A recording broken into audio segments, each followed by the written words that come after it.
I've spent years trying to run fast, tactical, intuitive, and rewarding combat in my D&D games, and I've tried a whole load of different homebrew rules, from not using initiative at all, to hiding death saving throws, to using sweets as minis on the table that players get to eat when they kill bad guys. So let's talk about my favourites. But first, let me quickly chat about the sponsor of this video, Nimble 5e, a fresh 5e compatible RPG designed to streamline and enhance gameplay by incorporating the best features from other RPGs. It emphasises swift, strategic combat and offers more meaningful choices for both players and the game master, changing things like rolling to hit and the initiative system for the better, and introducing a new streamlined character sheet. It's been getting really positive feedback and is available right now on BackerKit. Link is in the description, so make sure to check that out. Okay, so my first homebrew combat change is a controversial one, and that's to skip rolling for initiative at the start of combat and to just go around the table. And I know what you're typing into the comments right now. Stop it. Yes, it can suck for players who've built dexterity-based characters and are taking feats to give them a higher initiative bonus, but they can still use that. In fact, if anything, it means they more consistently get to go first. You just need to place your players around your table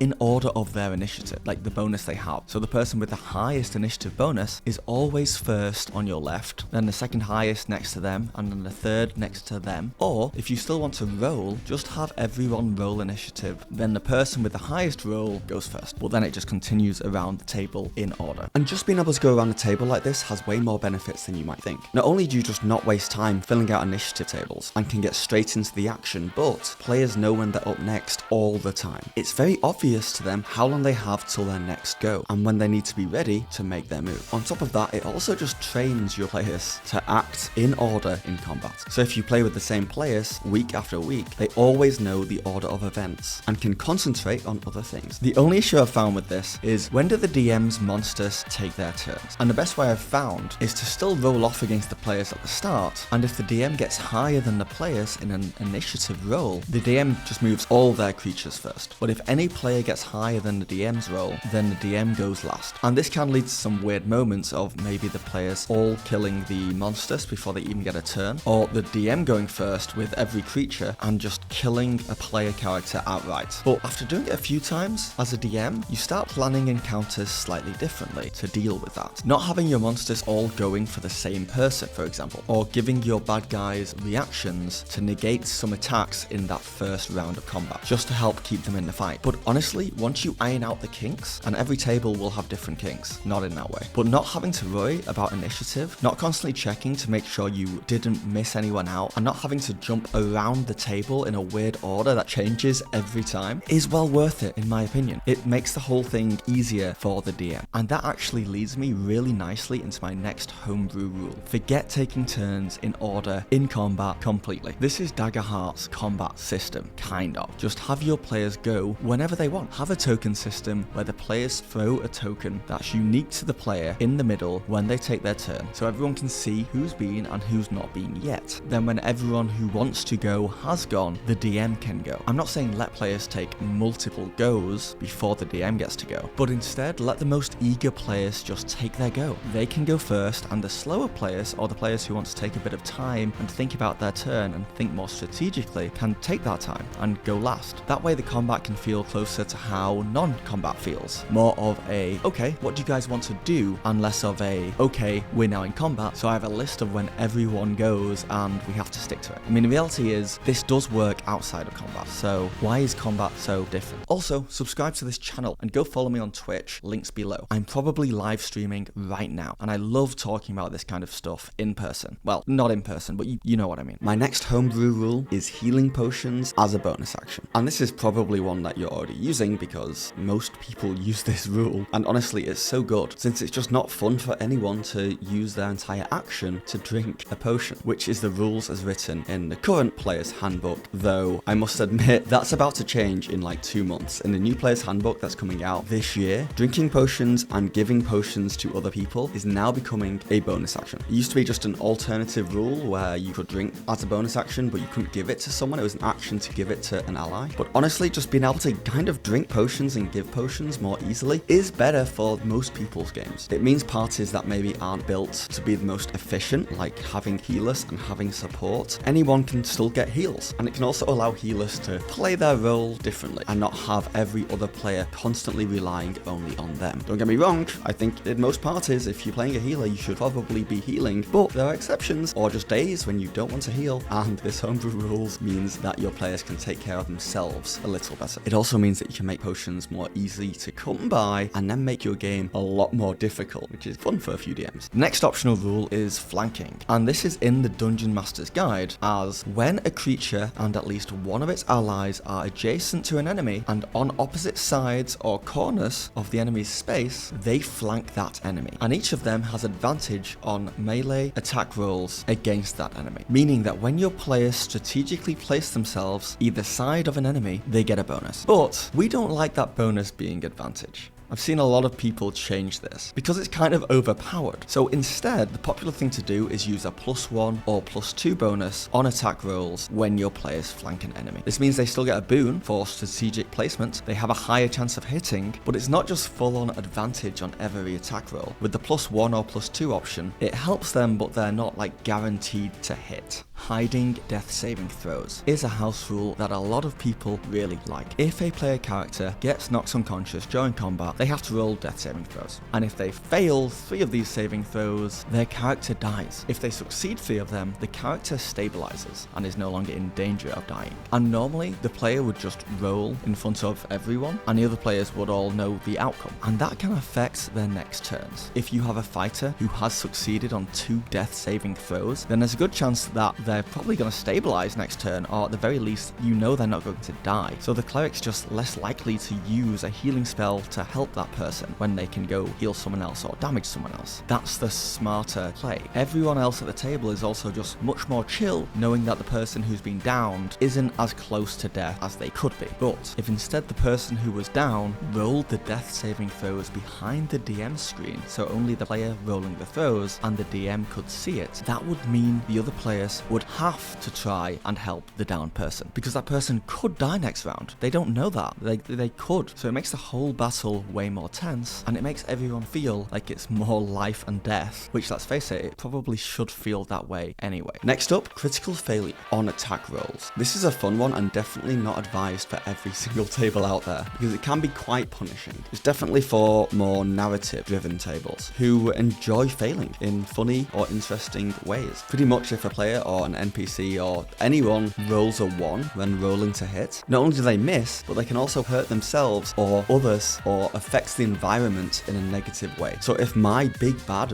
rolls a 1 when trying to shoot an arrow at a player, that arrow instead hits one of the bad guy's minions, or the bad guy quite literally shoots themselves in the foot, or it hits an explosive barrel and it explodes, setting the whole place on fire and hitting everyone. Critical failures on attack rolls can take a direction of a battle in a completely different, unpredictable direction, and I do highly recommend trying it out. But if you have players who don't like accidentally being shot by their ally, maybe don't do it. And if critical failures on attack rolls are not up your alley, maybe critical successes on attack rolls are. The way critical success on attack rolls work are if you roll +5 above a target's AC, for example, more good stuff happens than normally would. So let's say a bad guy has an AC of 10 and a player rolls a 16. Then they didn't just hit the bad guy, they really hit them. So they should get a little bit more benefit for that. It could just be descriptive, with the player hitting a particular body part of the enemy. Or you could be very generous and say something like the arrow shot through the enemy and hit another one behind them.